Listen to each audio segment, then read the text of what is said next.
too.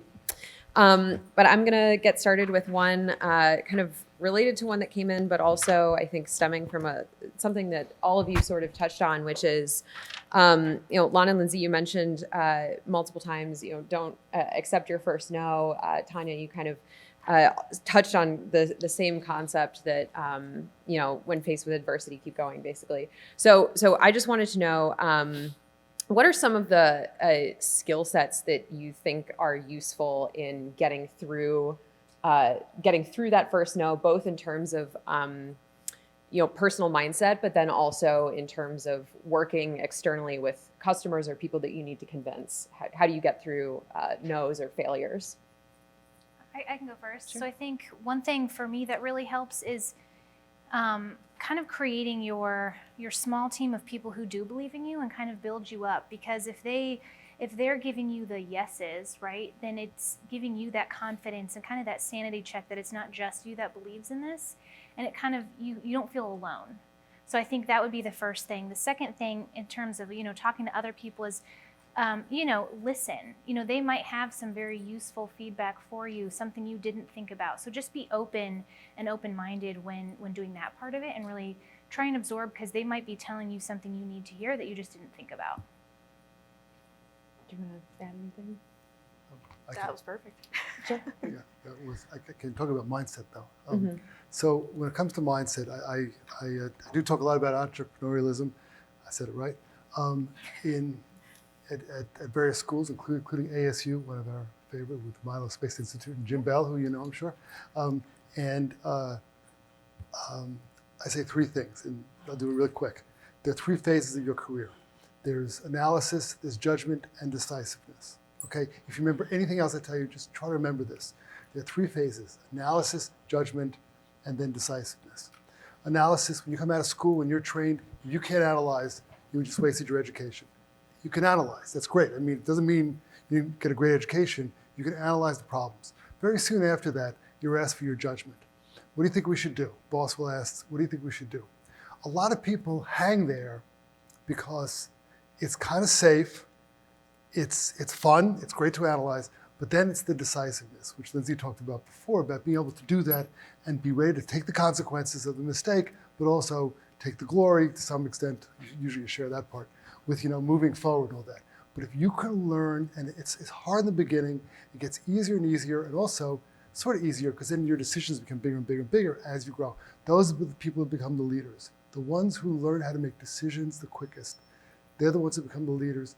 They're the ones who are the ones who can, everyone forwards it, everyone has a role, but they're the ones who can drive these things forward the quickest and the best. That's a really good point.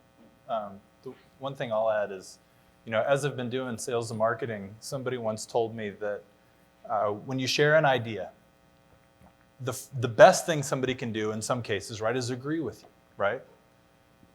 The next best thing somebody can do is disagree with you. The only time you really have a problem is where they're completely indifferent. You're just talking to the wrong person then. At least if they disagree with you, they think it's worth their time to share their counter opinion, and they're listening. And so it really comes down to, again, this is kind of the sales take on it, but it's agreement, next best is disagreement, and indifference, you're just talking to the wrong person. And if they disagree with you, be willing to listen to why, and don't try to take it as some kind of personal attack or insist that you're correct. If they have some valid reason that they're disagreeing with you, or there is probably some piece of validity in why they're disagreeing with you. So figure out, was there something about the product or something about the pitch? Maybe I didn't word it the right way for this audience. Just be willing to take that feedback into account. And then the best day ever is when those people see you 2 years later and says, they always say this, you really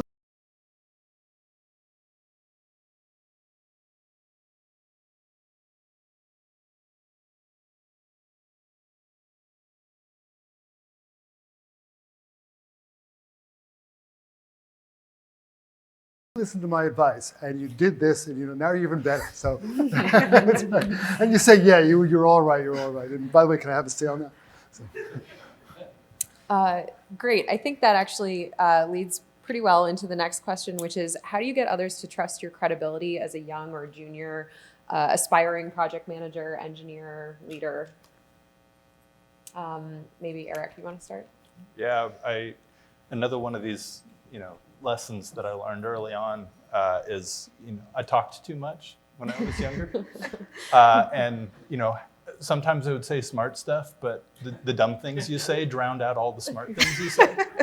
And so I was walking into one of my first board meetings, and one of the directors pulled me aside. He said, listen, you have 2 tokens in your pocket, and you can play those, but make sure you sound really smart when you play them, but you don't get any more. So just be real careful when you put them on the table. And he was talking about just managing what you say and the number of ideas you bring. Just be really strategic, especially when you're in a very impactful situation. So for me, I think, kind of back to my first answer, like having that kind of team that helps build you up has been really important for me. I think having mentors and coaches is super important for different arenas, right, that you're trying to get into. And really kind of that sounding board, I think, is really important. And then for me, the other thing is, if you make a mistake, own it. And with those teams, with those people who are looking at you to be kind of the leader or the person making the decisions, if you make a wrong decision, own it, right? And just move on. I think that is one of the easiest ways to kind of earn that role and that position. I think being confident in the things that you know are correct, or the ideas that you really want to put forward, plays a big role. It took me a really long time. I would write emails like, I think we should do blah, blah, blah. And then I would realize, wait, no, I know this is what we should be doing. I want to be more firm about this. And then just by changing the way you word that stuff, even to yourself, you're building up your own confidence, but you're seeming more confident to the people that you are talking to, that you know what you're talking about. And just subtle things like that really make a big difference over time. Can I address this? Please. I used to be young. Actually, my joke now is, you guys are new space. I'm old space. Okay? All right? I was once new space, though. There was a time. But anyway, first of all, I tell people when I do talk about these things is that you're right to perceive people treating you in a somewhat condescending. I mean, it's not imaginary. You just got to keep on pushing through it. And keep in mind, you probably know more than they do because you're talking and you understand it. And just as long as you can be articulate and be clever and all that, it'll be okay. But you're still going to come up against it. In fact, I have witnessed Lindsey coming up against it. And we've talked it through. And all I can say is that there are these people out there who would say the following thing to you. You got to pay your dues. You got to take your time. Whenever you hear that stuff, they're just protecting their jobs. Forget it, just ignore it and keep moving. Now, there are other people who are really good people. They really do want to hear what you have to say. They'll sort of pat you on the head sometimes, but it's okay. I can tell you, I've been patted on the head many times when I was younger. Not so much anymore. But the point is, it's just part of it. And also, I'm so sorry about the sexism and what you faced. It exists, it's real. And the racism and any kind of isms, they exist. They're very real, and we just have to keep on pushing through it as a society. But so trust your instincts. Something's weird, trust your instincts, stay strong, it's not gonna last, and just keep on moving forward. You probably have more allies and advocates and accomplices than you can imagine.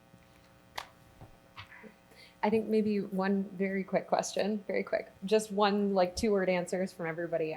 Since we talked about entrepreneurship or solving hard problems or solving problems that don't have solutions yet, what do you think the hardest problem or the biggest question is in your area right now? Just go down the line. Oh, I gotta go first? Yeah.